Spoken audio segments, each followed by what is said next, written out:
혈전이 생기는 희귀한 부작용으로 아스트라제네카 백신 접종이 잠시 보류됐었는데 오늘부터 접종이 다시 시작됩니다. 하지만 30세 미만에 대해서는 접종을 중단하기로 결정했습니다. 김정인 기자입니다. 유럽의학청은 희귀한 혈전이 생기는 부작용이 있지만 접종을 계속하는 게 이익이라고 발표했고 정부는 전문가들의 논의를 거쳐 접종 재개를 결정했습니다. 적극적인 백신 접종을 차질 없이 진행하는 것이 사망자 수와 유행 규모를 줄이는 데 무엇보다 중요한 시점입니다. 이에 따라 특수학교 종사자와 유치원 초중고교 보건교사, 감염 취약시설, 요양병원 등의 60세 미만 대상자에 대한 접종이 재개됩니다. 다만 방역당국은 영국과 마찬가지로 30대 미만에 대해선 아스트라제네카 백신 접종을 중단하기로 했습니다. 30대 미만의 경우엔 백신 접종으로 얻는 이득이 희귀혈전증이 생길 수 있는 위험보다 그리 크지 않다고 판단한 겁니다. 유럽의약품청과 영국 등이 희귀혈전증을 아스트라제네카 백신 접종의 부작용으로 분류한 것을 반영하여 과학적 분석 결과에 근거한 것입니다. 이에 따라 30대 미만에 대해선 화이자나 얀센 등 다른 백신을 접종하기로 했습니다. 다만 30대 미만이라고 해도 1차 접종을 마친 뒤 부작용이 없었다면 아스트라제네카 백신으로 2차 접종을 하면 된다고 밝혔습니다. 방역당국은 1분기 접종 결과 백신의 잠정 예방 효과는 아스트라제네카가 86%, 화이자가 92%로 확인됐다며 적극적으로 백신 접종을 해달라고 당부했습니다. MBC 뉴스 김정인입니다. 자, 이렇게 LG와 SK가 2년간 싸워온 전기차 배터리 분쟁을 끝내자 미국도 크게 환영의 입장을 내놓았습니다. 조 바이든 대통령은 이 합의를 동력으로 자신의 일자리 계획을 성공시킬 것이라 자신했습니다. 보도에 서상현 기자입니다. 조 바이든 미 대통령이 LG에너지솔루션과 SK이노베이션 배터리 분쟁 합의를 두고 미국 노동자와 자동차 산업의 승리라고 평가했습니다.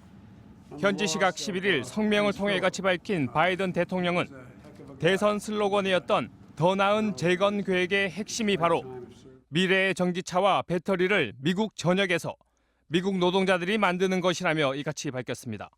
바이든 대통령은 특히 캐서린 타이 무역 대표부 대표에게 미국 전기차 산업과 일자리 창출에 긍정적인 합의를 촉진하고 분쟁을 해결하고자 지치지 않고 일한 점에 고맙다라며 감사의 뜻을 전했습니다. 그러면서 이러한 동력에 기반해 나의 미국 일자리 계획은 수백만 개 새 일자리를 창출하고 미국 자동차 산업이 더 강해지도록 지원하며 미래의 전기차 시장에서 승리하게 할 것이라고 덧붙였습니다. 양사의 분쟁으로 공장과 일자리 모두 잃을 뻔한 조지아주에도 이번 합의를 환상적인 뉴스로 치켜세웠습니다. 브라이언 캠프 조지아주 주지사는 성명을 통해 조지아 북동부와 조지아주의 성장하는 전기자동차 산업에 대한 환상적인 뉴스라고 말했습니다. 그는 또 이곳과 서울에 있는 한국 정부, 합의 협상 과정을 통해 두 회사를 지원해준 미국 무역대표부에 특별한 감사를 전하고 싶다고 강조하기도 했습니다. MBC 뉴스 서상현입니다. 배터리 영업비밀 침해 여부를 두고 2년간 치열하게 싸워온 LG와 SK가 전격 합의했습니다. 이번 합의는 한국과 미국 두 나라 정부가 적극적인 설득에 나설 정도였습니다. 자세한 내용 김윤미 기자가 정리해드립니다. 713일 만에 분쟁이 완전히 끝났습니다. 지난 2월 미국 국제무역위원회 ITC의 최종 결정이 내려진 뒤에도 합의금 규모를 놓고 팽팽히 맞섰던 LG 에너지솔루션과 SK 이노베이션이 이번 주말 전격 합의한 겁니다. 두 회사는 합의문에서 ITC에서 진행되고 있는 배터리 분쟁을 종식하고 관련 쟁송은 모두 취하한다고 밝혔습니다. 합의금은 2조 원, SK가 LG에 현금과 로열티를 지급하는 방식입니다. 이로써 SK는 미국에서 계속 배터리를 생산하고 수출할 수 있게 됐습니다. 이번 합의에는 미국 정부가 큰 역할을 한 것으로 전해지고 있습니다. SK는 미국 정부가 ITC 결정에 거부권을 행사하길 바라며 그렇지 않으면 미국 조지아주에 짓고 있는 배터리 공장을 철수하겠다고 압박해왔습니다.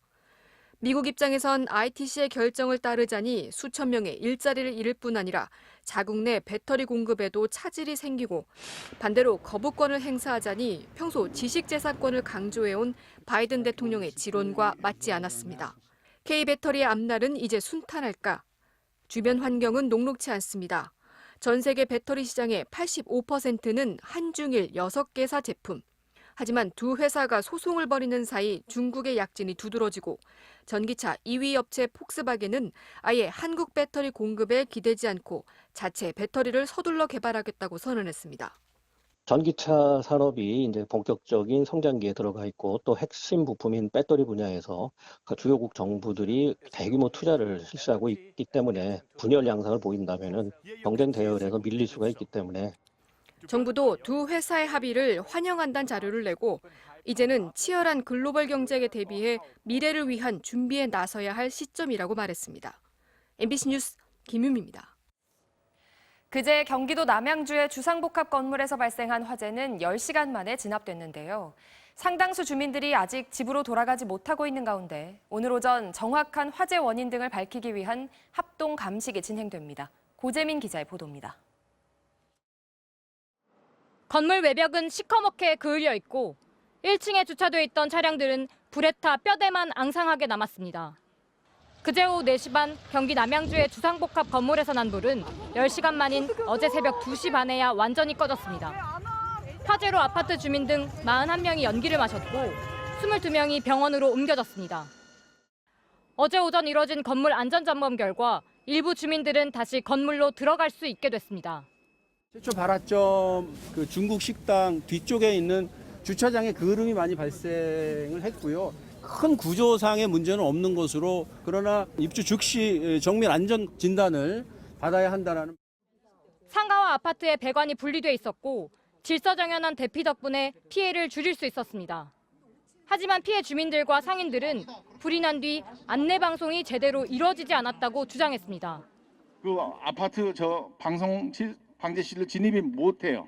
못할 상황이었습니다. 주민들이 알아서 붙여놨다니까요. 안내가 안 된 게 맞다니까요. 예. 기사님 그래가지고 저희 어머니가 스프링클러와 방화벽도 제대로 작동하지 않았다고 말합니다. 스프링클러도 상가 쪽엔 터졌습니다. 예. 경찰과 소방당국은 정확한 화재 원인과 피해 규모를 밝히기 위해 오늘 오전 합동 감식을 벌일 예정입니다. MBC 뉴스 고재민입니다.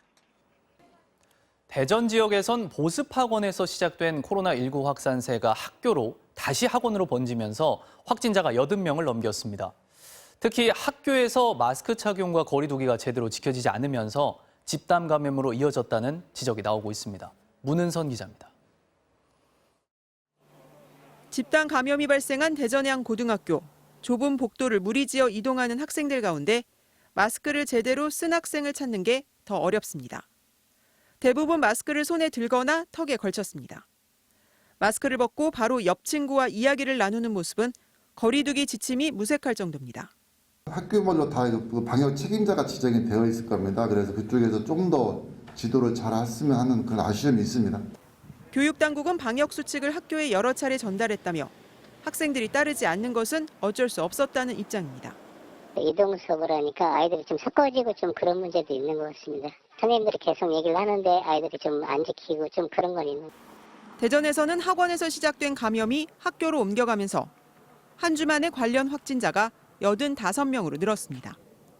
특히 확진자 40명이 무더기로 발생한 고등학교 2곳은 환경 검체 검사 결과 사물함과 커튼 등 10곳에서 바이러스가 검출됐고 결국 전학년 휴업, 방학에 들어갔습니다. 충남에서는 부여군 의회 의원 1명이 확진돼 해당 의원이 행사에 참석했던 농업기술센터와 행정복지센터가 폐쇄됐고 군 의회도 의사 일정을 연기한 채 폐쇄됐습니다. 지방 정치인으로서 접촉자가 너무 많아서 우리가 다 파악할 수가 없는 상황이 있을 수도 있거든요. 또 직원 1명이 확진된 천안 동남경찰서도 230여 명 직원을 전수조사하는 한편 사무실과 구내식당을 일시 폐쇄했습니다. MBC 뉴스 문은선입니다.